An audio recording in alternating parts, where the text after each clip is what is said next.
ഗൈഡിൻ്റെ അക്കാഡമിയുടെ ഈ ഒരു ക്ലാസ്സിലേക്ക് നമ്മൾ പഠിച്ചുകൊണ്ടിരുന്നത് ഇലക്ട്രിക് കറണ്ട് എന്ന ചാപ്റ്ററാണ്.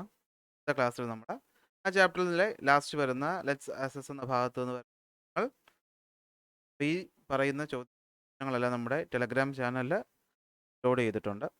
അപ്പോൾ നിങ്ങൾക്ക് ടെലഗ്രാം ചാനലിൽ ജോയിൻ ചെയ്തിട്ട്, അപ്പോൾ അതുപോലെ നിങ്ങൾ ആദ്യമായിട്ടാണ് നമ്മുടെ ചാനൽ കാണുന്നതെങ്കിൽ ക്ലാസ്സുകൾ ഇഷ്ടപ്പെട്ടാൽ ഉറപ്പായിട്ടും ചാനൽ സബ്സ്ക്രൈബ് ചെയ്യുക. നമുക്ക് സ്റ്റാർട്ട് ചെയ്യാം. അപ്പോൾ അതിനു മുമ്പ് ഒരു കാര്യം കൂടെ ഒന്ന് പറഞ്ഞേ, നിങ്ങൾ നല്ല രീതിയിൽ ഈ ഒരു ചാപ്റ്റർ പഠിച്ചതിന് ശേഷം ഈ ക്ലാസ് കാണുന്നതായിരിക്കും മനസ്സിലാക്കാനായിട്ട് പറ്റും. നല്ല രീതിയിൽ പഠിച്ചിട്ടുണ്ടാകുമെന്ന് വെച്ച് സ്റ്റാർട്ട് ചെയ്യുന്നു.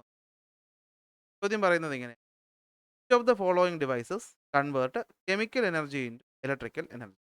കെമിക്കൽ എനർജിയെ ഇലക്ട്രിക്കൽ എനർജിയാക്കി മാറ്റുന്ന ഉപകരണം ഈ നോക്കിക്കഴിഞ്ഞാൽ ഡൈനാമോ മെക്കാനിക്കൽ എനർജിയാണ് ഇലക്ട്രിക്കൽ എനർജി ആക്കുന്നത്. സോളാർ സെല്ലാണെങ്കിൽ ലൈറ്റ് എനർജിയാണ് ഇലക്ട്രിക്കൽ എനർജി ആക്കുന്നത്. ഇവിടെ ഡ്രൈ സെല്ലാണ് എന്ത് ചെയ്യുന്നത്? കെമിക്കൽ എനർജി ഇലക്ട്രിക്കൽ എനർജി ആക്കുന്നത്. ക്ലാസ്സിലും പോയിന്റ് നമ്മൾ പറഞ്ഞിട്ടുള്ളത്. ഇപ്പോൾ രണ്ടാമത്തെ ചോദ്യം നോക്കാം. ചോദ്യത്തിൽ പറയുന്നത്: for current to flow from a cell in a closed circuit the two terminals of the cell must be ആണ്. അറ്റ് ഹൈ പൊട്ടൻഷ്യൽ ആണോ, having a potential difference between them ആണോ, അറ്റ് ഡിഫറൻറ്റ് ടെമ്പറേച്ചർ ആണോ, at different height ആണോ? നമുക്കറിയാം, നമ്മൾ പറയുന്നത് സെല്ലുകളെ പറ്റിയാണ്. അപ്പോൾ ടെമ്പറേച്ചറും ഹൈറ്റും നമുക്കിവിടെ ആവശ്യമില്ല. ഇവിടെ ചോദ്യത്തിൻ്റെ അർത്ഥം എന്തുവാണ്? For current to flow in from a cell in a closed circuit. ഒരു ക്ലോസ്ഡ് സർക്യൂട്ടിനകത്ത് കറണ്ട് ഫ്ലോ ചെയ്യണമെങ്കിൽ സെല്ലുകൾക്കിടയിൽ വേണ്ടത് എന്താണ്? നമുക്കറിയാം, ഒരു കണ്ടക്ടറിലൂടെ ഒരു പോയിന്റിൽ നിന്ന് മറ്റൊരു പോയിന്റിലേക്ക് കറണ്ട് ഫ്ലോ ചെയ്യാൻ ആ സെല്ലിൻ്റെ പോയിന്റുകൾക്കിടയിൽ എന്താണ് വേണ്ടത്? നമ്മൾ പറഞ്ഞത് പൊട്ടൻഷ്യൽ ഡിഫറൻസ് ആണ്. അപ്പോൾ നമ്മുടെ ഉത്തരം ബി ആണ്. ചോദ്യത്തിൽ പറയുന്നത്: in which of the following circuit are the ammeter and the volt meter connected properly? ഇപ്പോൾ ഞാൻ ഡിഫറൻസ് കറണ്ട് പഠിപ്പിച്ചപ്പോൾ പറഞ്ഞതാണ്, നമ്മൾ intensity of current I measure ചെയ്യാൻ ഉപയോഗിക്കുന്നതാണ് അമ്മീറ്റർ. പൊട്ടൻഷ്യൽ ഡിഫറൻസ് വോൾട്ടേജ് അല്ലെങ്കിൽ വി മെഷർ ചെയ്യാൻ വേണ്ടിയിട്ടാണ് എന്ത് ഉപയോഗിക്കുന്നത്? വോൾട്ട് മീറ്റർ ഉപയോഗിക്കും. അമ്മീറ്റർ കണക്ട് ചെയ്യേണ്ടത് സീരീസ് ആയിട്ടാണെന്നും വോൾട്ട് മീറ്റർ കണക്ട് ചെയ്യേണ്ടത് പാരലൽ ആയിട്ടാണെന്നും ഞാൻ പറഞ്ഞിട്ടുണ്ടായിരുന്നു. അപ്പോൾ അതുമായിട്ട് ബേസ് ചെയ്തുള്ള ചോദ്യം ഇതിലെവിടെയാണ് കറക്റ്റായിട്ട് കൊടുത്തത്? ഫസ്റ്റ് പിക്ചർ നമ്മൾ നോക്കിക്കഴിഞ്ഞാൽ അവിടെ വോൾട്ട് മീറ്റർ ഈ പറയുന്ന വയറിനോടൊപ്പം കൊടുത്തേക്കാണ്. അത് സീരീസ് ആണ്, അപ്പോൾ അതൊരിക്കലും ശരിയാവാൻ ചാൻസ് ഇല്ല. രണ്ടാമത്തെ പിക്ചറിൽ അമ്മീറ്റർ പാരലായി കൊടുത്തേക്കാണ്, അപ്പോൾ അതും ശരിയല്ല. മൂന്നാമത്തതിൽ വോൾട്ട് മീറ്റർ പാരലാണ്, അമ്മീറ്റർ സീരീസ് ആണ്. നാലാമത്തതിലും വോൾട്ട് മീറ്റർ പാരലാണ്, അമ്മീറ്റർ സീരീസ് ആണ്. അപ്പോൾ രണ്ടെണ്ണം വരുമോ? ഇല്ല. In which of the following circuits എന്ന് ചോദിച്ചിട്ടുണ്ട്. അപ്പോൾ നമുക്ക് ശ്രദ്ധിച്ച് നോക്കിയാൽ നിങ്ങൾ ബാറ്ററി നോക്കിയാൽ കാണാൻ പറ്റും, ഇത് നെഗറ്റീവ് ടെർമിനലാണ്, ഇത് പോസിറ്റീവ് ആണ് അല്ലേ? ബാറ്ററിയിലെ വലിയ വര പോസിറ്റീവും ചെറിയ വര നെഗറ്റീവുമാണ്. ഇവിടെയും ഇത് നെഗറ്റീവും ഇത് പോസിറ്റീവുമാണ്. അപ്പോൾ കറണ്ട് ഫ്ലോ ഡയറക്ഷൻ നോക്കിക്കഴിഞ്ഞാൽ ഇവിടെ നെഗറ്റീവ്, ഇവിടെയും നെഗറ്റീവ്. സോ സി കറക്റ്റ് ആവാൻ എന്തുകൊണ്ടും സാധ്യതയുണ്ട്. പക്ഷേ ഡി എന്ന പിക്ചർ നോക്കുമ്പോൾ ഇവിടെ പോസിറ്റീവ് ആണ്. കണ്ടോ, negative terminal of the battery കൊടുത്തേക്കുന്നത് പോസിറ്റീവിലാണ്, അത് തെറ്റാണ്. സോ സി ആണ് നമ്മുടെ കറക്റ്റ് ഉത്തരം പറയുന്നത്. അതായത് വോൾട്ട് മീറ്റർ ആയാലും അമ്മീറ്റർ ആയാലും കൊടുക്കേണ്ടത് ബാറ്ററിയുടെ പോസിറ്റീവ് അമ്മീറ്ററിൻ്റെ പോസിറ്റീവിലായിരിക്കണം, ബാറ്ററിയുടെ നെഗറ്റീവ് അമ്മീറ്റർ. അതേപോലെ തന്നെയാണ് വോൾട്ട് മീറ്ററിൻ്റെയും അമ്മീറ്ററിൻ്റെയും കാര്യത്തിൽ. ഓക്കെ. അടുത്ത നാലാമത്തെ ചോദ്യം പറയുന്നത് മാച്ച് ദ ഫോളോയിങ് ആണ്. പൊട്ടൻഷ്യൽ ഡിഫറൻസ് അതിൻ്റെ ഫോർമുലയാണ്. നമുക്കറിയാം, പൊട്ടൻഷ്യൽ ഡിഫറൻസ് എന്ന് വെച്ചാൽ work done in moving charge ആണ്. അപ്പോൾ W/, ആണ്. അതിൻ്റെ യൂണിറ്റ് വോൾട്ട് ആണ്. ഇൻറ്റൻസിറ്റി ഓഫ് കറണ്ട് എന്ന് വെച്ചാൽ charge flowing per unit time, അഥവാ Q/T ആണ്. അതിൻ്റെ യൂണിറ്റ് ആംപിയർ ആണ്. റെസിസ്റ്റൻസ് എന്ന് വെച്ചാൽ I ആണ്. അതിൻ്റെ ചോദ്യം. അടുത്ത അഞ്ചാമത്തെ ചോദ്യത്തിൽ പറയുന്നത് എന്താണെന്ന് വെച്ച് കഴിഞ്ഞാൽ 50 joule of work is done to move electric charges of 5 coulomb from point M in an electric circuit, then what is the potential? ഇവിടെ എന്തൊക്കെയാണ് തന്നിട്ടുള്ളത്?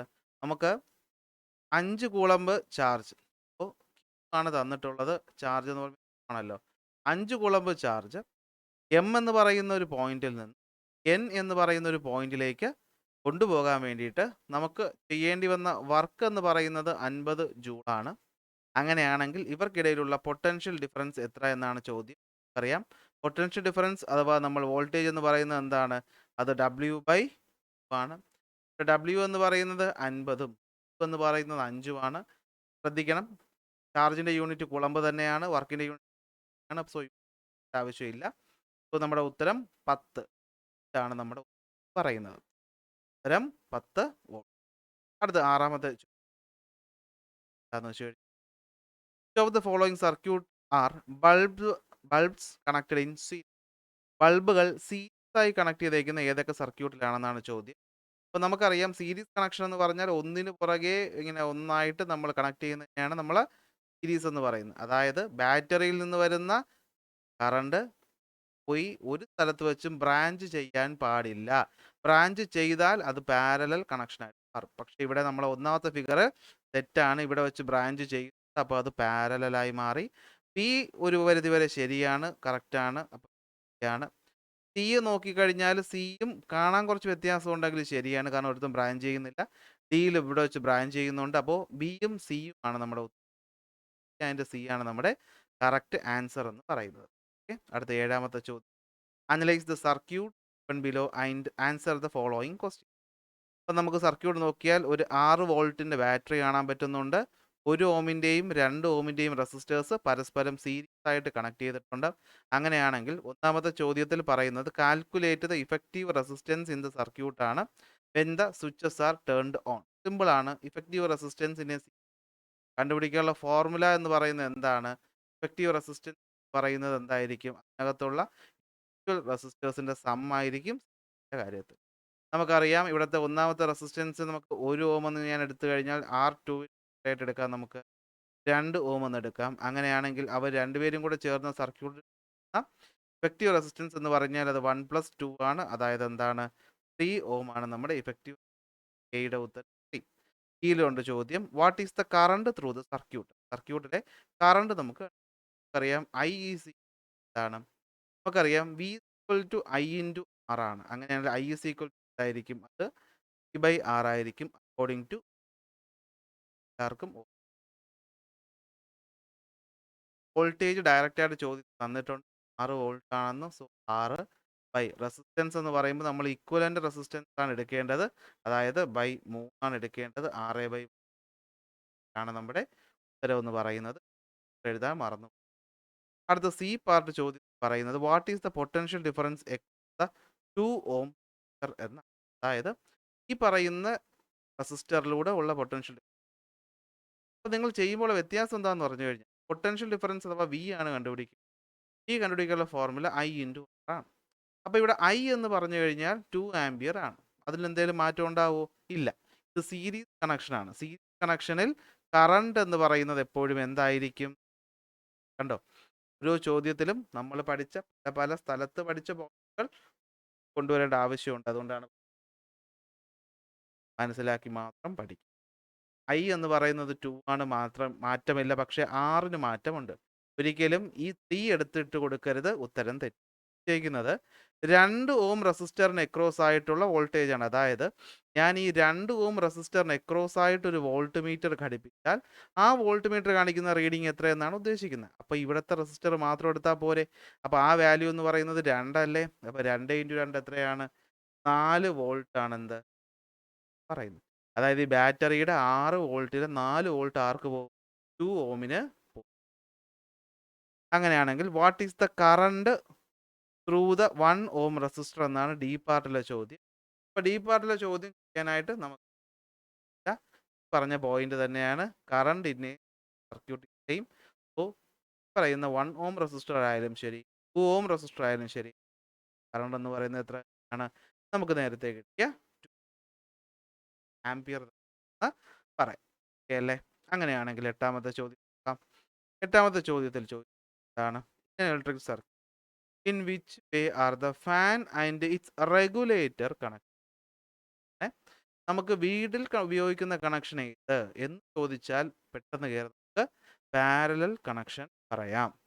വീട്ടിൽ ഉപയോഗിക്കുന്ന കണക്ഷൻ പാരലൽ കണക്ഷൻ ആണ്. പക്ഷേ ഇവിടെ ചോദിച്ചേക്കുന്നത് ഫാനും റെഗുലേറ്ററിൻ്റെയും കണക്ഷനാണ്. നമുക്കറിയാം നമ്മളെ ഈ സീലിംഗ് ഫാനിൻ്റെ കൺട്രോൾ ചെയ്യാൻ വേണ്ടിയിട്ടാണ് നമ്മൾ ഈ പറയുന്ന റെഗുലേറ്ററിന്.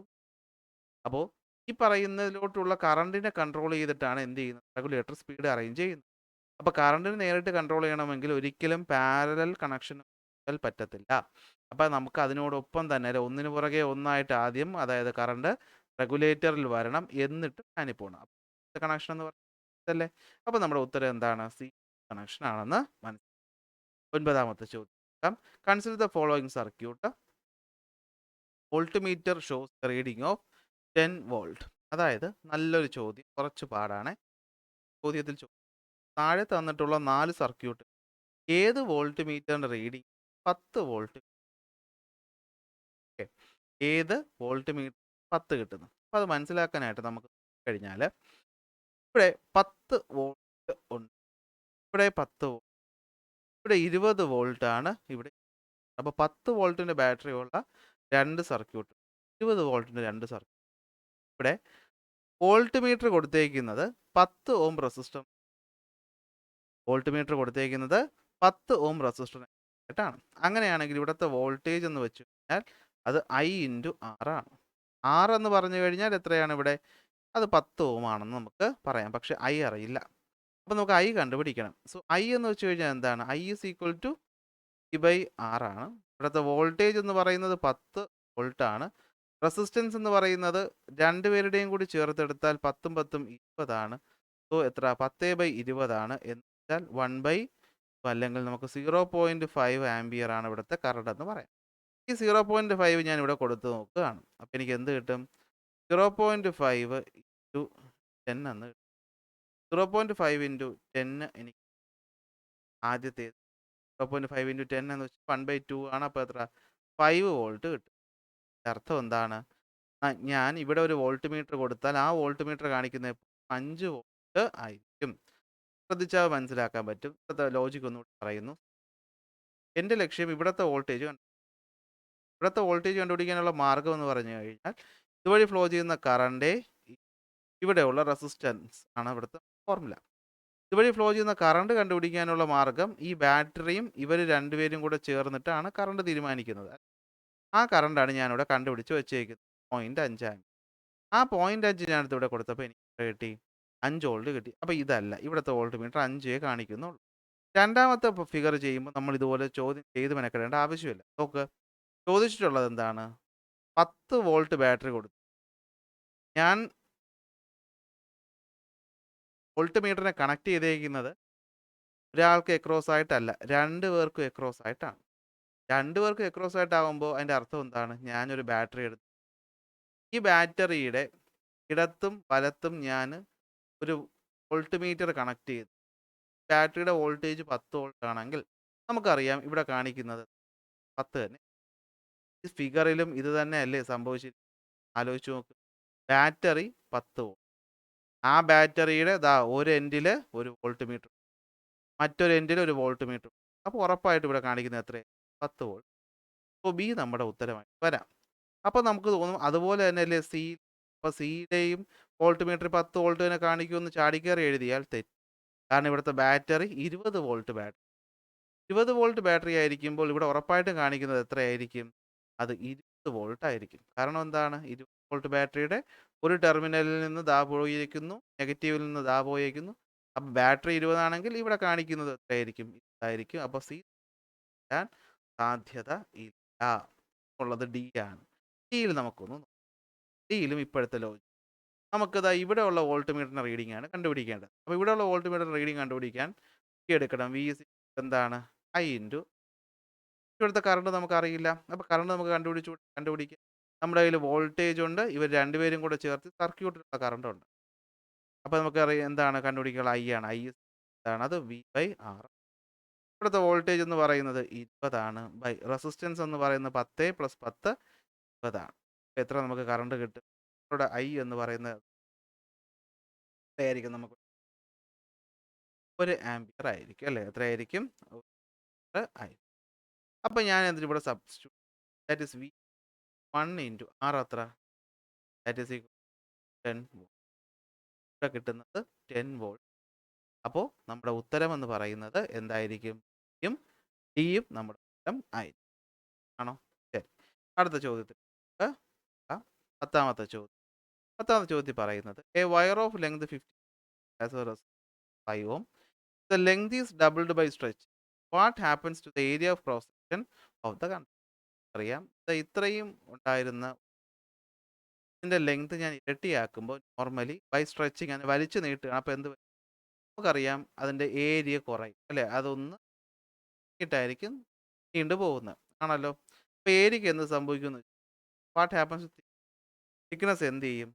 ഇത് ഹാഫ് ആയിട്ട് ഇത് ആദ്യമുള്ളതിൻ്റെ പകുതി ലോജിക്കാണ്. കാരണം 50 സെൻറ്റിമീറ്ററിനുള്ളതിനെ ഞാൻ അതിൻ്റെ ഇരട്ടിയാക്കിയെന്ന് വെച്ചാൽ ഇത് 50 എത്രയായിരിക്കും? 50ൻ്റെ ഇരട്ടി.